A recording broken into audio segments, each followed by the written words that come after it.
اعوذ باللہ من الشیطان اللعین الرجیم بسم اللہ الرحمن الرحیم۔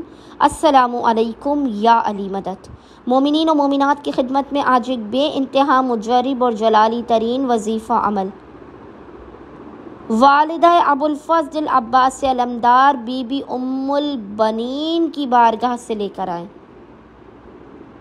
یہ ام البنین وہ بی بی ہیں کہ جسے حسن و حسین بھی ماں کہتے ہیں، ماں ام البنین کہتے ہیں۔ مومنین و مومنات نے خصوصی طور پر توسل شہزادی ام البنین کی اس مجرب ترین نماز کو 11 دنوں تک 11 ڈیز تک کنٹینیوسلی کرنا ہے۔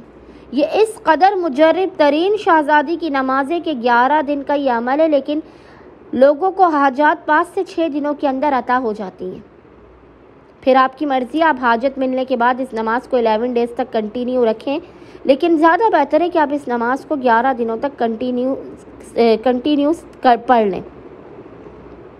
بے انتہا یہ آسان و مجرب ترین نماز، اور نماز کے بعد ایک چھوٹا سا وظیفہ ہے جسے مومنین نے 11 دنوں تک 11 ڈیز تک کرنا ہے۔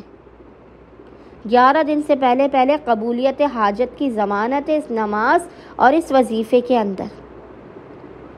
بس مومنین و مومنات نے اپنی ہر بگڑی کو بنانے کے لیے، حتیٰ کہ اگر آپ کے آگے بالکل اندھیرا ہو، آپ کو کوئی راستہ، کوئی امید، کوئی روشنی کی کرن نظر نہ آ رہی ہو، کوئی وظیفہ، کوئی دعا، کوئی عمل کام نہ کر رہا ہو، تو آپ نے 11 دنوں تک بی بی ام البنین کے اس وظیفے عمل کو کرنا ہے۔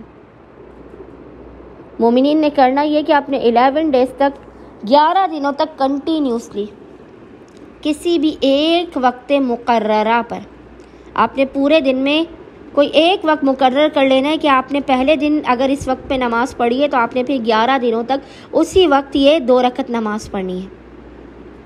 2 رکعت نماز حاجت ام البنین آپ نے پڑھنی ہے۔ نماز کا طریقہ پہلے سن لیجیے۔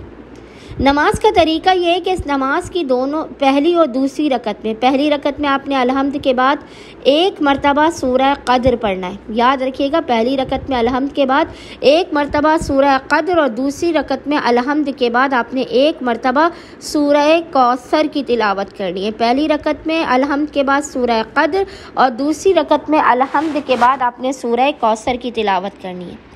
اب نماز مکمل کرنے کے بعد جو آپ تسبیح بی بی فاطمہ الزہرا سلام اللہ علیہا پڑھتے ہیں، اس تسبیح کو آپ نے بی بی ام البنین کی جانب سے ماں فاطمہ الزہرا سلام اللہ علیہا کی بارگاہ میں ہدیہ کرنا ہے۔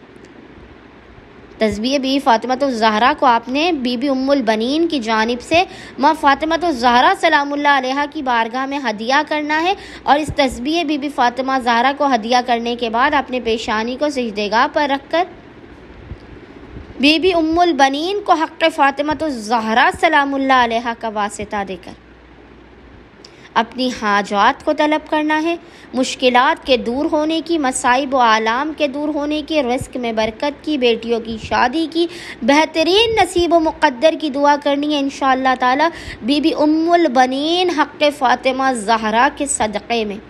بارگاہ خداوند متعال سے آپ کو آپ کی ہر حاجت کی دلوانے کی ضامن ہوں گی۔ امید کرتے ہیں جو مومنین و مومنات پریشان حال ہیں وہ اس نماز ام البنین اور اس مختصر ترین وظیفے کو لازماً کریں گے، دیگر پریشان حال مومنین تک اس بے انتہا مجرب نماز ام البنین کے طریقے کو پہنچائیں گے، اور ہمیں اور ہمارے خانے وادے کو اپنی خصوصی دعاؤں میں نام لے کر یاد رکھیں گے۔ اللہم صلی علی محمد و آل محمد وعجل فرجہم اجمعین۔